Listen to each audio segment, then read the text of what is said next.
5 years ago, I gave one of my kidneys to my only grandson, Liam. Lying on that cold operating table, it was a sacrifice I made willingly, the ultimate act of love a grandmother could give. My name is Eleanor Vance, and I am 63 years old. My life can be defined by 2 surgeries. In the first, I gave a piece of my life away. In the second, they tried to take the rest of it. Today, I sat in the defendant's chair, feeling the same cold, but from a different source. My son, Michael, and my daughter-in-law, Sarah, used the complications from that very surgery, my occasional memory lapses and fatigue, as evidence. They stood before the judge, trying to prove I was mentally incompetent, unfit to manage my own affairs. The thick stack of medical records they used to support their claim, every single page was dated, precisely, to the day I got on that operating table to save their son. The courtroom air conditioning was on high, blowing against my bare skin, but I couldn't feel it. The real chill rose up from the depths of my spine, vertebra by vertebra, like a venomous snake waking from hibernation. It moved slowly, lethally, freezing the very blood in my veins. I was wearing the cornflower blue wool cardigan that Robert, my late husband, had always loved on me, but it offered no warmth against a cold like this. I looked at my son, Michael. He sat at the plaintiff's table in a well-tailored, charcoal gray suit, the one I'd given him for his 40th birthday. He wore a dark blue tie and an expression of solemn grief, his brow furrowed as if this were a difficult but righteous decision, not a naked cash grab.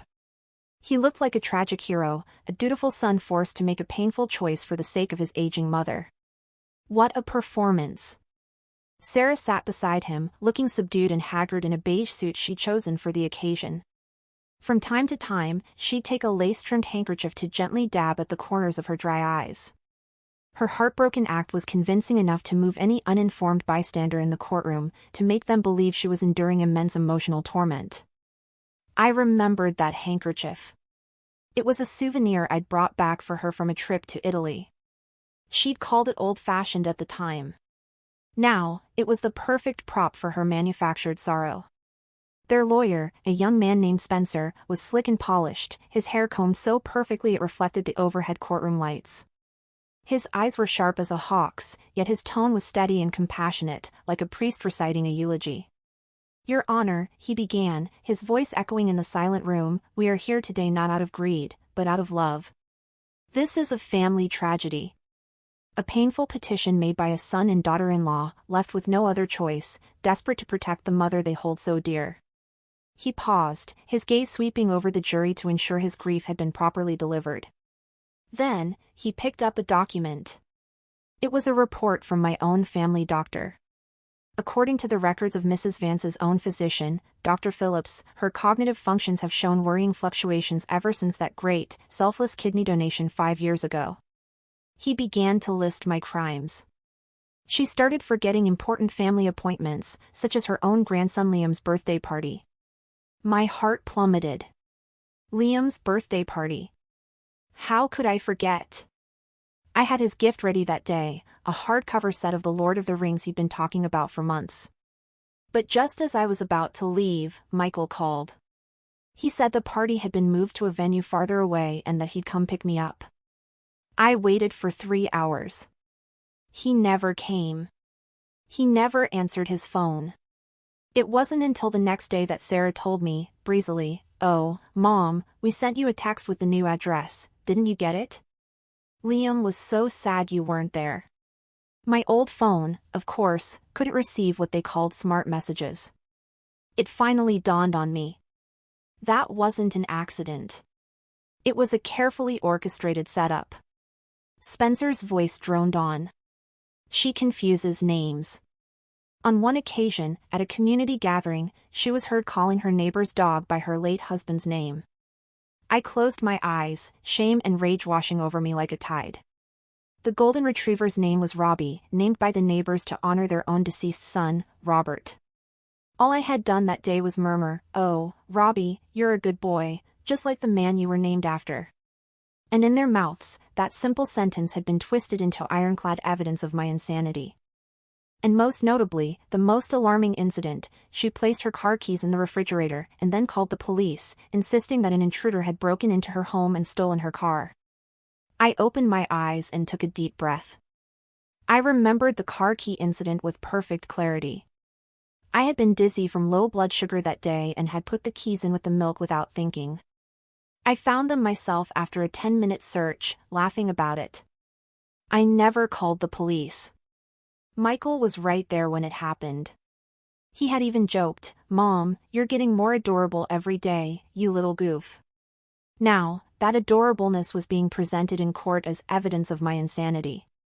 Every memory, every fragment of my life they had carefully selected, edited, and twisted, was another nail being hammered into the cross of incompetence they were building for me. Beyond these domestic details, what is more heartbreaking are Mrs. Vance's recent financial decisions. The lawyer's voice rose an octave, as if he were about to reveal a shocking secret. Just last month, without consulting anyone, she donated the enormous sum of $200,000 to an obscure charity. $200,000. That's a significant portion of the life savings she and her late husband accumulated.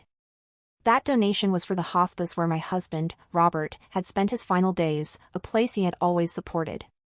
It was the first anniversary of his death, and I used the money to replace their outdated medical beds with state-of-the-art models, all in his name. It was my way of honoring him, a continuation of the love between us. In my son's eyes, it was just more proof that I was reckless and had lost my mind. Mr. Michael Vance, a successful business consultant himself, repeatedly offered to help his mother manage her portfolio for more stable growth, to ensure her golden years were secure. Each time, he was irrationally rebuffed, the lawyer added, his voice thick with feigned sorrow. These actions all point to one heartbreaking conclusion: Mrs. Eleanor Vance, this respectable woman, can no longer protect herself or her assets. My clients are petitioning for legal guardianship to protect her from those who would take advantage of her, to prevent her life's work from being squandered. How noble sounding. The people who would take advantage of her, wasn't that them? My gaze traveled past them to the other side of the witness stand. My grandson, Liam, was sitting there. He was 17 now, tall with broad shoulders, his skin glowing with the vitality of youth. My blood flowed in his veins, my organ was a part of his body.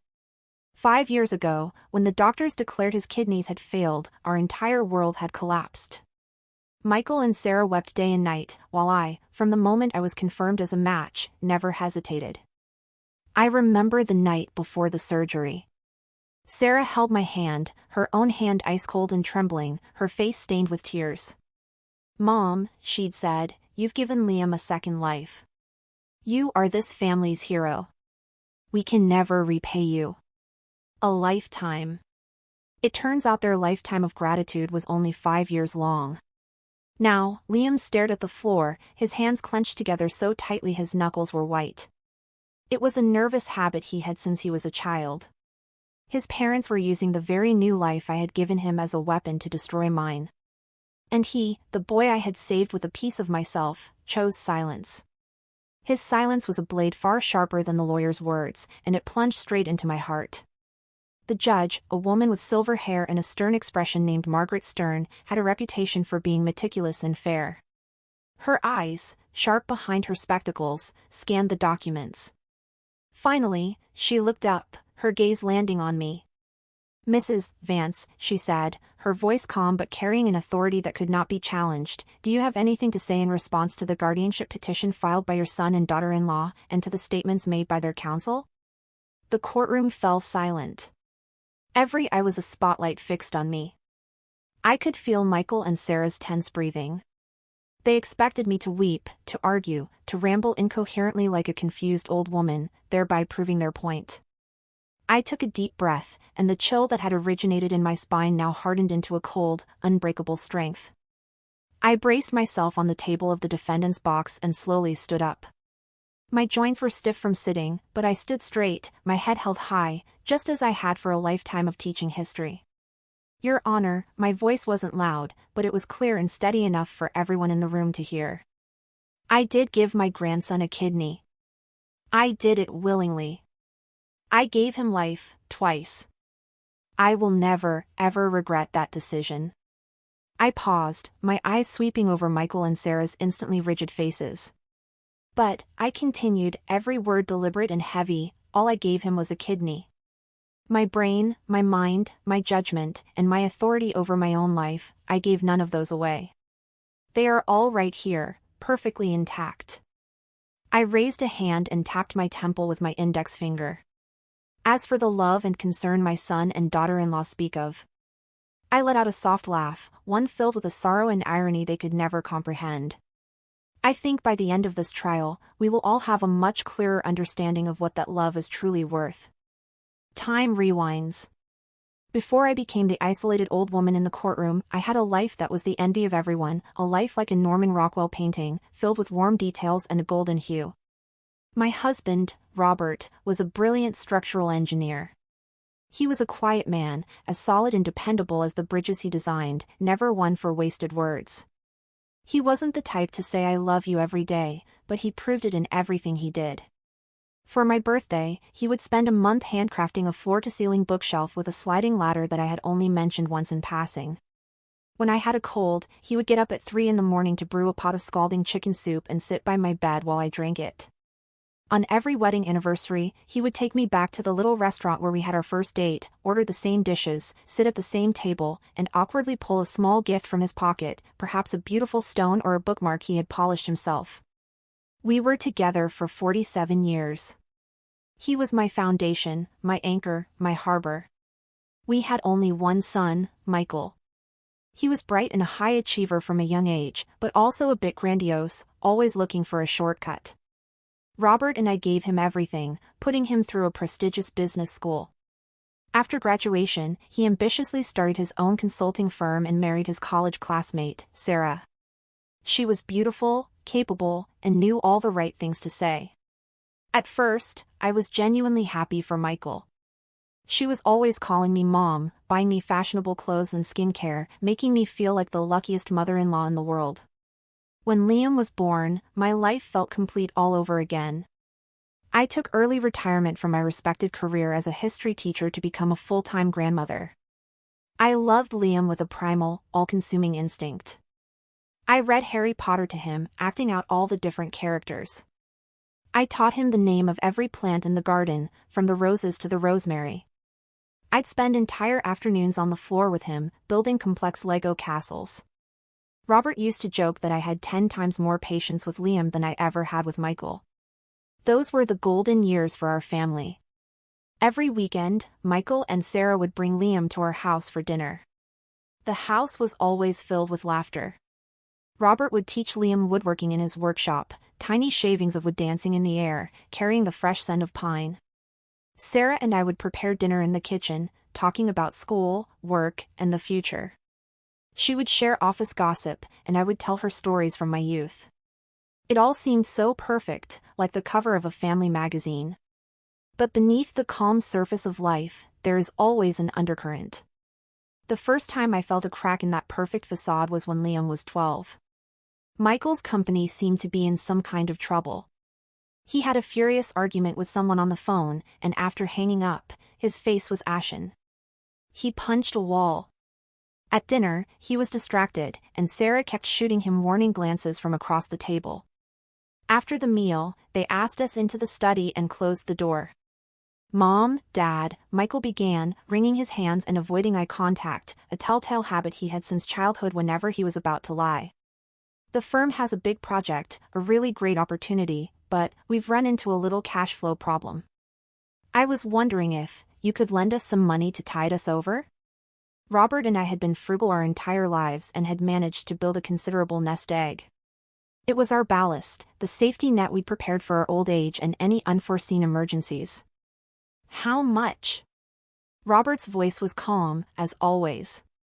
He never showed his emotions. 500,000, Michael finally managed to say.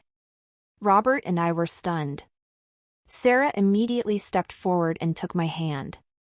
Her palm was cold and sweaty. Dad, Mom, it's just temporary. As soon as the project pays out, we'll pay it all back, with interest.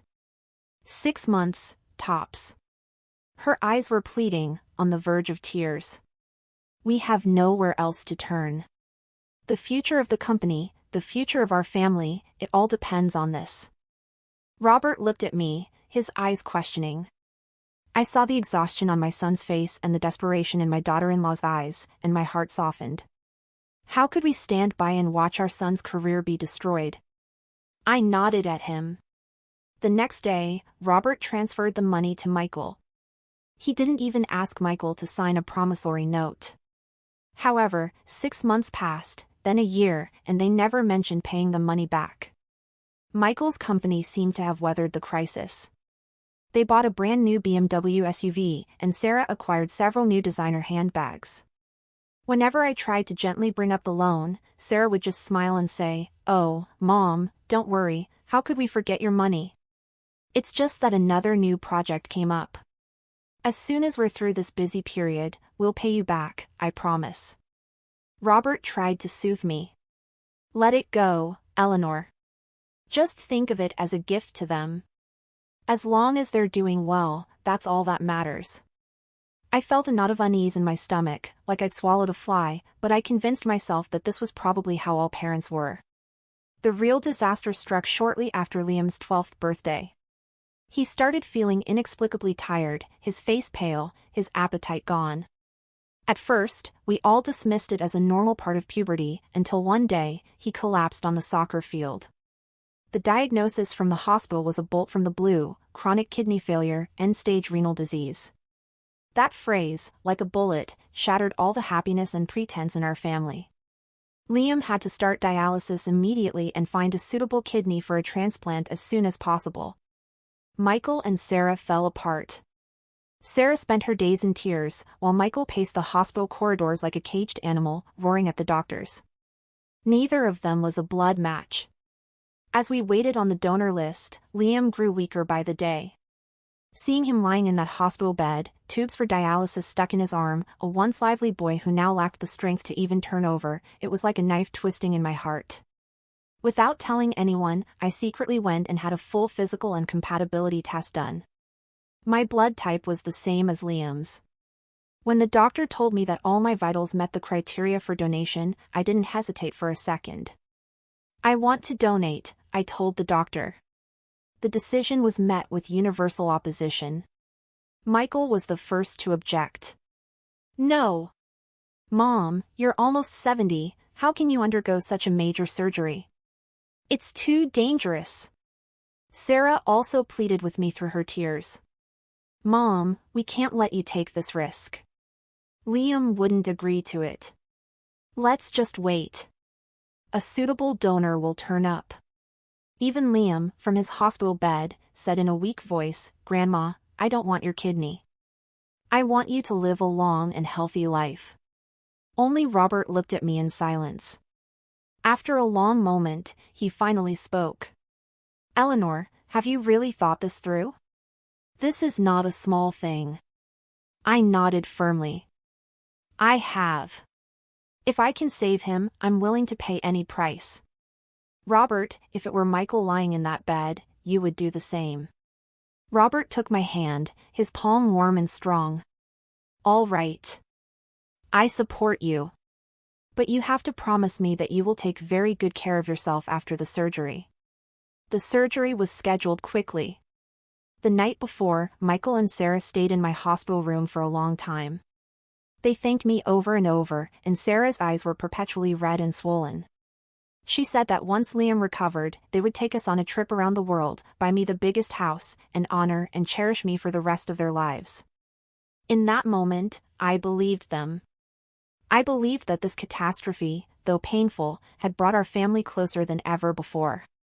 I believed that they truly loved and appreciated me. The surgery was a complete success. When I woke up from the anesthesia, the first news I heard was that my kidney was already functioning inside Liam's body. I felt a sense of fulfillment and happiness I had never known. My recovery, however, was much harder than anticipated. It was, after all, a major surgery at my age, and my body suffered various complications. I often felt fatigued, my energy levels a fraction of what they used to be. The most troublesome part was what the doctors called post-operative cognitive impairment, or brain fog. Sometimes, I would suddenly forget what I was about to say, or walk into a room and forget why I was there. The doctors said it was normal and would gradually improve with rest. Robert became my full-time caregiver, tending to my every need, making sure I took my medicine, and accompanying me on my walks. Liam also recovered beautifully. A few months later, he was able to return to school. Whenever he came to see me, he would hug me and say, over and over again, "Thank you, Grandma." Everything seemed to be heading in the right direction. But the cruelty of fate is that it often unleashes its greatest storms when you think the waters are calm. Robert died. Just 2 years after Liam's surgery, right when my health had finally started to improve. One quiet morning, with no warning, his heart simply stopped. A massive heart attack. It was so fast he didn't even have time to say a word. My world collapsed for the second time. At Robert's funeral, I could barely stand. It was Michael and Sarah who held me up. During that time, they truly acted like a dutiful son and daughter. Sarah moved in with me to take care of my meals and daily needs. Michael would come over every day after work to sit with me for a while and handle Robert's affairs. "Don't worry, Mom," Michael said, his eyes full of sincere concern. "I'm here for you now. Dad is gone, but I will take care of you." I believed him. Drowning in immense grief and physical frailty, I leaned on them as my only support. After Robert passed, our finances became a mess. He had always managed everything, and I was completely clueless. Michael offered to help me sort it all out. "Mom, you're not well right now, and your head is all over the place. Don't worry about these things. I'll handle them for you." Gratefully, I handed over all the bank documents, property deeds, and insurance policies. I thought my son was easing my burden. I didn't know I was handing the keys to the cage to my own warden. From that point on, the cracks began to widen at a visible rate, turning into a bottomless canyon. Sarah started making casual comments about my habits. "Mom, you forgot to turn off the gas again? That's so dangerous." I had just turned the flame down to the lowest setting for a simmering soup. "Mom, you have to take your pills on time. I noticed you missed a dose yesterday." I had simply separated my morning and evening pills into different boxes. "Mom, did you call that supplement salesperson again yesterday? They're all scammers." I was just calling my old friend, Martha. My brain fog became their favorite topic of conversation. Every small lapse in memory was magnified and emphasized. Gradually, I began to doubt myself. Was I really getting senile? Did I truly need them to take care of me? Then, they began to restrict me. "Mom, it's not safe for you to drive at your age. Didn't you almost run a red light last week? From now on, I'll drive you wherever you need to go." Michael took my car keys. I hadn't run a red light, I had just been a bit slow to start when the light turned green. "Mom, your old friends and their gatherings are too noisy. It's not good for your health. Aren't we enough company for you?" Sarah began to decline invitations on my behalf. When Martha called, Sarah would always answer and say I was resting. "Mom, you don't understand all those complicated financial products at the bank. I'll help you consolidate everything into one account to make it easier to manage." Michael took my bank cards and pins, giving me only a limited amount of cash each month for living expenses. My world began to shrink, tightening around me like a cage. I lost my friends, my freedom, and my financial independence. And all of it was done in the name of love and care. They were the most brilliant of jailers, building the prison walls with cotton candy and forging the invisible chains with sweet words. It's not that I didn't resist. Once, I insisted on going to see my old friend Martha by myself. Sarah's face immediately fell. "Mom, don't you trust us? Everything we do is for your own good. You know the state your health is in. What if something happens to you out there? How could we face Dad?" She brought up Robert, my weakest point. I gave in. And with every surrender, the bars of the cage grew thicker, the chains tighter. The most painful part was the change in Liam. At first, he was as close to me as ever. But gradually, his visits became less frequent. When he did come, he was always in a hurry. I could feel him avoiding my gaze. Sarah would always make excuses. Liam is busy with school, you know, high school is a lot of pressure. Until one day, I pretended to be napping and overheard a conversation between Liam and Sarah just outside my door. "Mom, do we really have to do this to Grandma? She did this for me." Liam's voice was filled with struggle and anxiety. "Shut up." Sarah's voice was harsh and sharp, stabbing through the door like an ice pick. "What do you know? We're doing this for the family. Your grandmother is old. What's the use of her hoarding all that money? Do you want to watch your father's company go bankrupt and our whole family end up on the street? Have you forgotten who paid your medical bills when you were sick? This family did. Now, it's her turn to repay the family." Repay. So, saving my grandson's life wasn't an act of love, but an investment that needed to be repaid. In that instant, it was as if I'd been plunged into an ice cave. All the pretense, all the tender affection, was shredded by that single sentence. I finally understood. I wasn't a protected family member, I was prey being fattened for the kill. I began to watch, to gather information in secret. I feigned naps to listen to their conversations in the living room.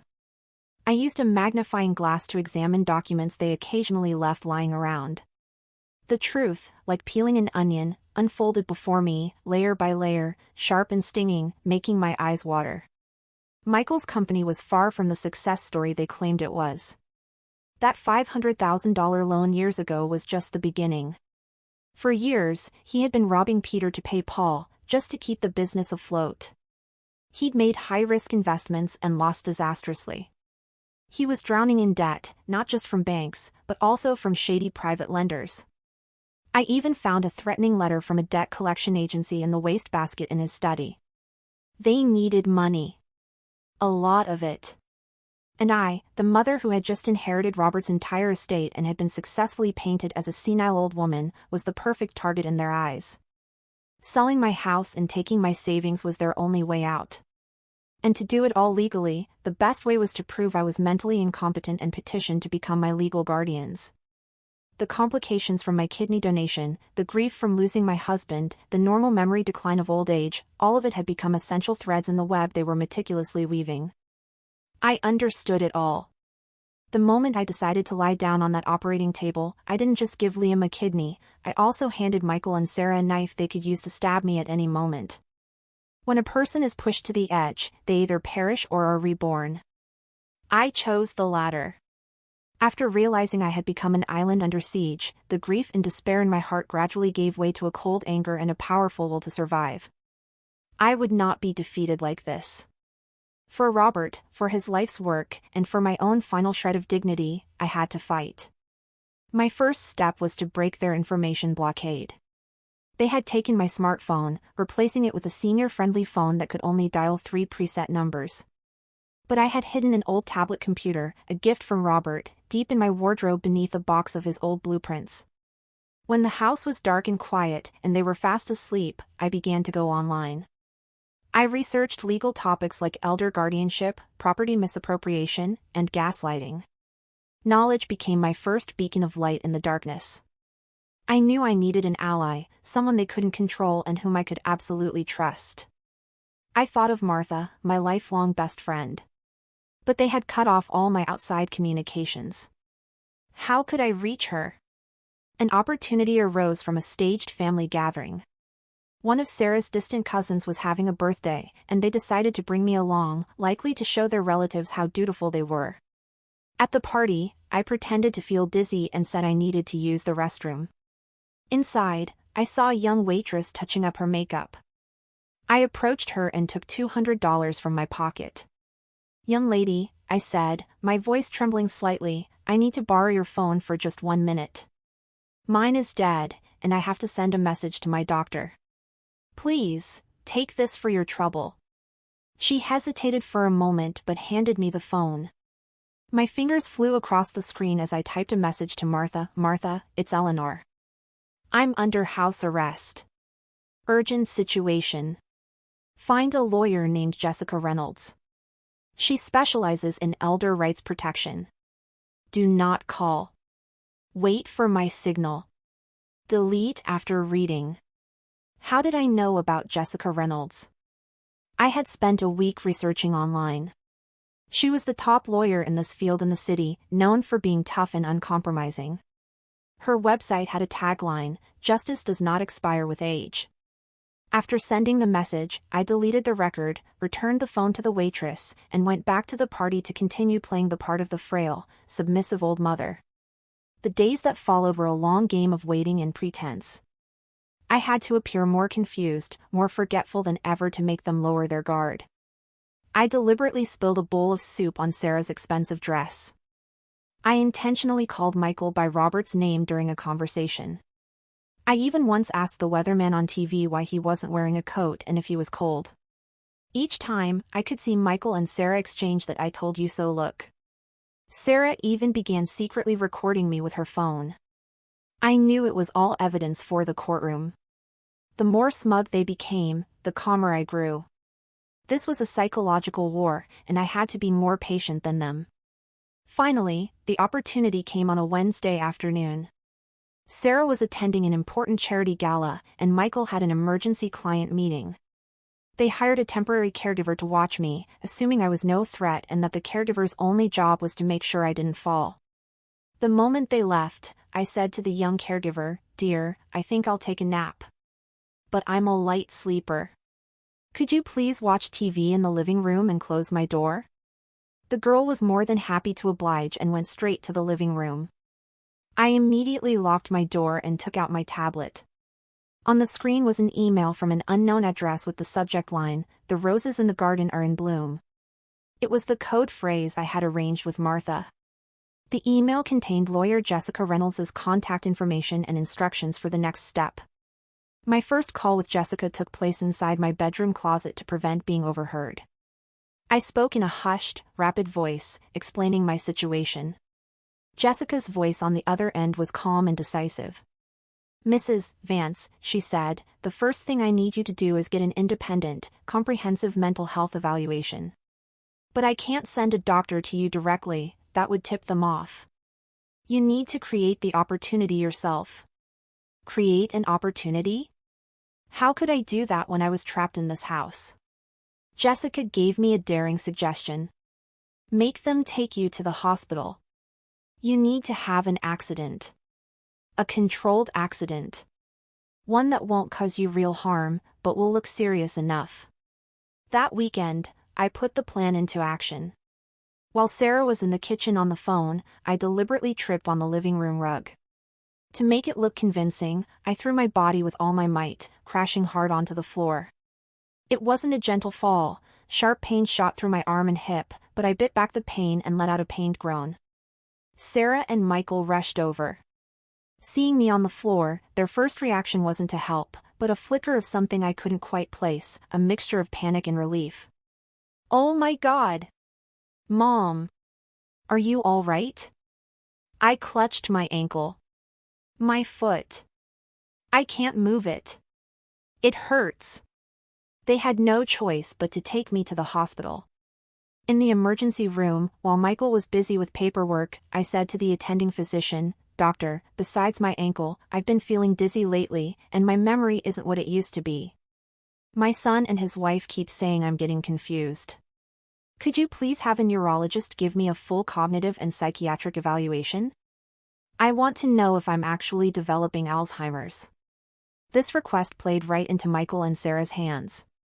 They were hoping the hospital would produce a report confirming my mental issues. They agreed immediately, even expressing their deep concern to the doctor. The next day, a neurologist named Dr. Arthur Coleman came to evaluate me. What they didn't know was that Dr. Coleman was someone Jessica had quietly arranged through her contacts in the medical community, a person she trusted implicitly. I cooperated with all the tests, memory recall, logic puzzles, conversational assessments. I showed him my true state. My memory had indeed been affected by my age and the surgery, but my thinking was clear, my logic was sound, and I had a perfect grasp of my financial situation. After the evaluation, Dr. Coleman simply smiled at me and said, "Mrs. Vance, you are healthier than most people your age." He then discreetly passed a detailed report to Martha, who was already waiting in the hospital's coffee shop. That report became my first weapon. Armed with it, Jessica began to move in the shadows. She pulled my bank records and discovered that after Michael gained control of my finances, he had made multiple large, illegal asset transfers. He had also forged my signature to apply for a substantial loan secured against my property. Jessica also tracked down the retired financial advisor who had handled Robert's and my affairs for years. The old gentleman provided powerful testimony that my mental state before Robert's death was excellent and that I was fully capable of managing my own affairs. Everything was in place. However, just as we were preparing to launch our counterattack, Michael and Sarah made their move. They had probably learned from our family doctor that I had requested a mental evaluation and felt threatened. They decided to strike first, filing the guardianship petition directly with the court. And so, we arrived at the scene that began this story. They thought they had a winning hand, walking into the courtroom with their carefully collected and distorted evidence. They didn't know that I was no longer an isolated island ripe for the plundering. Behind me stood an army forged of friendship, justice, and truth. The confrontation in the courtroom was even more brutal than I had imagined. Their lawyer, Spencer, like a venomous snake, twisted every detail of my life into a weapon against me. "Mrs. Vance," he asked sharply, "do you admit that on several occasions while speaking to family and friends on the phone, you have forgotten their names?" "I admit," I replied calmly, "that sometimes a name escapes me for a moment. I believe many people my age have had similar experiences. It's called a tip-of-the-tongue moment, not insanity." "And do you also admit that you once threw an important bank statement into the trash along with old newspapers?" "Yes, I did. That was a mistake. But I discovered it shortly after and contacted the bank for a replacement. There was no financial loss." "How can someone who throws away bank statements be trusted to manage an estate worth millions?" he asked the jury, spreading his hands theatrically. Next, they called their witnesses. The first was the waitress from whom I had borrowed the phone. She had likely been paid off. On the stand, she testified that I had seemed disoriented and incoherent, and that I looked very confused and frightened. The second was the temporary caregiver. She claimed my behavior that afternoon had been very strange, that I had locked myself in my room for hours, and she didn't know what I was doing, but had heard odd crying sounds from within. The most damaging blow was a psychiatric expert they brought in, a Dr. Hansen. This expert, without ever having spoken to me directly, based his conclusions solely on the evidence provided by Michael and Sarah, the secret videos, the twisted anecdotes. He concluded that I suffered from moderate cognitive impairment with paranoid delusions, making me unfit to make significant financial decisions. With each new witness, with every piece of evidence, the smugness on Michael and Sarah's faces grew. I saw Sarah even shoot me a look that was a mixture of pity and triumph. Then, it was my lawyer Jessica's turn to fight back. Dressed in her black robes, she looked like a Valkyrie ready for battle. Her first witness was the neurologist who had performed my independent evaluation, Dr. Arthur Coleman. Dr. Coleman, using irrefutable medical terminology and detailed test data, proved to the court that my mental state was completely normal. Mrs. Vance's cognitive functions show no significant deviation from those of a healthy peer. Her memory fluctuations are well within the normal range for her age. As for Dr. Hansen's remote diagnosis, in the medical community, that is considered an unethical and highly unprofessional practice. The opposing counsel tried to question Dr. Coleman's credentials, but Jessica shut him down at every turn. "Mr. Spencer, Dr. Coleman is a visiting professor at Johns Hopkins University. Could you please tell us when your expert, Dr. Hansen, last published an academic paper?" Next, Jessica called my dearest friend, Martha. Martha, who had known me for 50 years, painted a picture of the real me for the court with one vivid story after another. "Eleanor is the most intelligent and resilient woman I have ever known. She is well-read, a lover of the arts, and was auditing a philosophy class at the community college just last year. To say she is mentally incompetent? That is the most ridiculous joke I have ever heard." Martha also described how Michael and Sarah had isolated me. They wouldn't let her answer the phone, wouldn't let her see us. Do people who genuinely care for their mother's health cut her off from her entire social life? No. Only people with something to hide do that. The tide began to turn. The expressions on the jurors' faces shifted from sympathy for Michael and Sarah to suspicion. Then, Jessica dropped the bombshell. She submitted to the court all the evidence of Michael's illegal asset transfers and the forged loan applications. The bank statements, the forensic analysis of the forged signatures on the loan contracts, it was all there. Your Honor, members of the jury, Jessica's voice was strong and clear, the truth of this case is not about a mother's health, but about a son's greed. Mr. Michael Vance, due to his own business failures and extravagant spending, has incurred massive debt. Instead of finding a way to solve his problems, he turned his sights on his newly widowed and physically frail mother. He exploited her trust, used her post-surgical vulnerabilities as a weapon, and orchestrated an elaborate scam with a single goal, to seize her entire estate. The color drained from Michael's face. Sarah began to sob hysterically, but this time, no one was moved. Objection! Spencer jumped to his feet. This has no relevance to the case. Your Honor, Jessica addressed the judge, it is entirely relevant. It proves the plaintiff's true motive for filing this guardianship petition was not love, but a desperate attempt to cover up his crimes and further embezzle the defendant's assets. The judge overruled the objection. Finally, Jessica looked at me, her eyes asking if I was ready. I nodded. It was time for my last, and most crucial, witness. I call Liam Vance to the stand. Liam's name echoed through the courtroom. Sarah stopped crying, staring at her son in horror. Michael looked at him with an expression that was almost a plea. Liam, my grandson, the boy whose life I had saved with a piece of my own body, slowly walked to the witness stand. Every step he took felt like it was treading on my heart. He sat down, his hands on his knees, his head still bowed. Liam, Jessica's voice was gentle, please tell the court, is your grandmother, Mrs. Eleanor Vance, a mentally incompetent person in need of a guardian? Liam was silent. The entire courtroom held its breath. I could see his shoulders trembling slightly. I knew he was fighting a war within himself. On one side was the grandmother who had given him life. On the other, the parents who had raised him but were now dragging him into a chasm of lies and greed. Liam? Jessica asked again. Michael shifted uncomfortably in his seat, as if trying to send a silent message to his son. Liam finally lifted his head. He didn't look at his parents, nor at Jessica. He looked directly at me. His eyes were filled with tears and pain, but beneath it all was a resolve I had never seen before, the resolve of a man. No, his voice was quiet but perfectly clear. She is not. He turned to the judge and jury. My grandma is the smartest and bravest person I know. She taught me how to read, how to play chess, how to tell right from wrong. 5 years ago, she saved my life. After the surgery, she did get tired more easily, and sometimes she'd forget little things, but she was never, ever confused. Not once. He took a deep breath, his voice starting to shake, but the words came faster and faster, as if he had to pour out the truth he had been holding back for so long.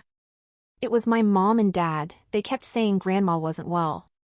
They told me if she managed her own money, she'd get scammed. They said everything they were doing was to protect her, to protect our family. They told me not to talk to her too much, that it would tire her out. I believed them at first. But then I heard them fighting. I heard them talking about debts, about how they could get Grandma's house. Liam! Stop it! Sarah shrieked like a cornered animal. Order! The judge banged her gavel. Liam didn't stop. Tears streamed down his face as he looked at his parents. Dad, Mom, why are you doing this? That's Grandma. The grandma who saved my life. His cry was like a heavy hammer, shattering the last vestiges of pretense in the courtroom.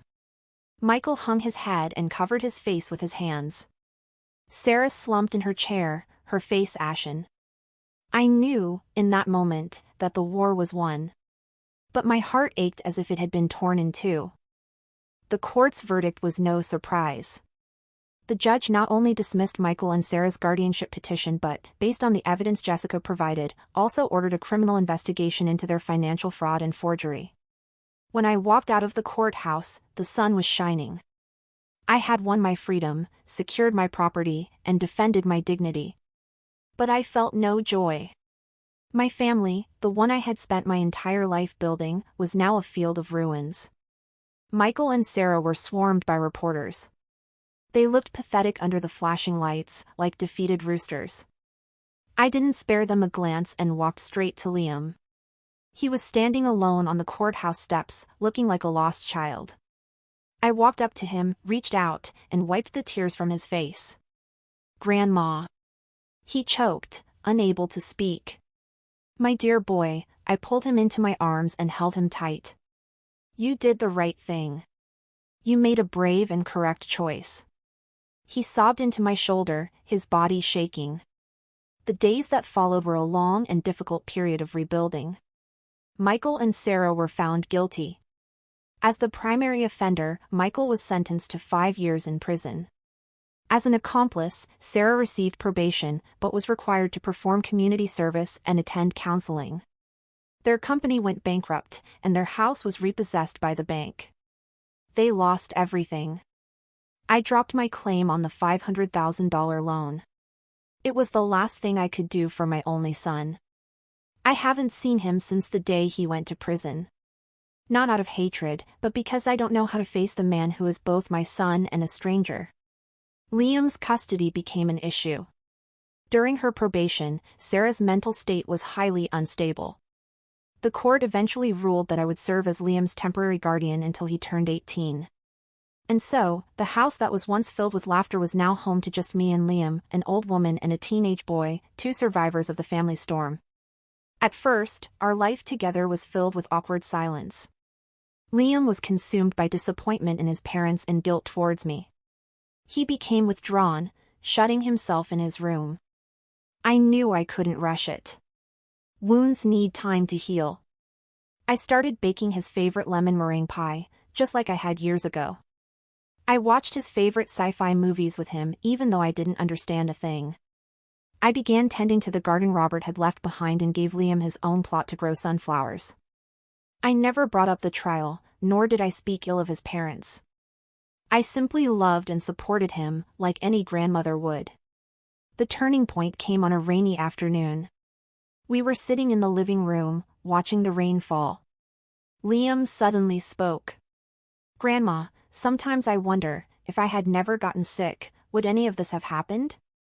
I put down my book and looked at him seriously. "Liam, listen to me.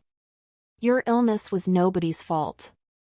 What your parents did was their choice, and it had nothing to do with you. You cannot punish yourself for their mistakes." I took his hand. "I know you love them. And they once loved you. But somewhere along the way, they lost their path, blinded by greed and fear. We can feel sorrow for them, but we cannot let their mistakes drag us down. We have our own lives to live." From that day on, Liam slowly began to emerge from his shell.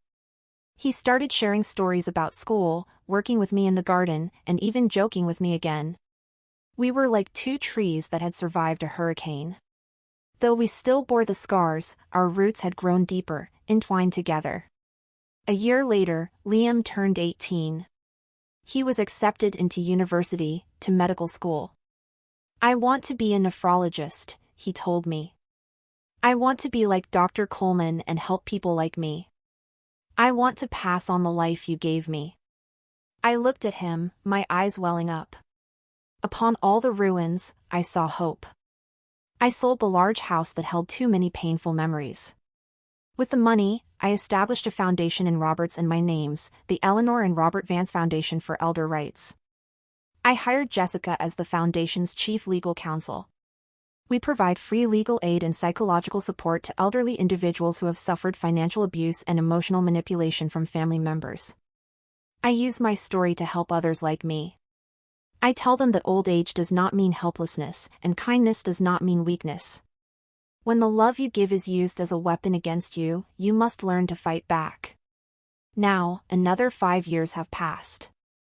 I live in a bright apartment in the city, overlooking a park. Martha comes for afternoon tea every week. The work at the foundation keeps me busy, but I feel more fulfilled than ever. Liam is an outstanding medical student. He comes home to see me every weekend. We cook together, walk in the park together, just like Robert and I used to. As for Michael, he's out of prison. He wrote me a letter, filled with remorse. He said he didn't know how to face me or Liam. I didn't write back. Forgiveness is too heavy a word. Perhaps one day, time will provide an answer. Or perhaps it won't. I often think about the woman I was in that courtroom, betrayed by those closest to her, isolated from the world. I want to tell her not to be afraid, that this too shall pass. I did give away a kidney. It was the most expensive, and also the most worthwhile, investment I ever made. It cost me a son, but it also showed me the depths of human nature, and in the end, it gave me back a grandson who is more mature, kind, and grateful than I could have ever imagined. My name is Eleanor Vance, and I am 78 years old. My life was once destroyed by a storm. But now, upon the ruins, I have built a new home. A smaller, but much stronger home. A home built of love, respect, and an unconquerable dignity.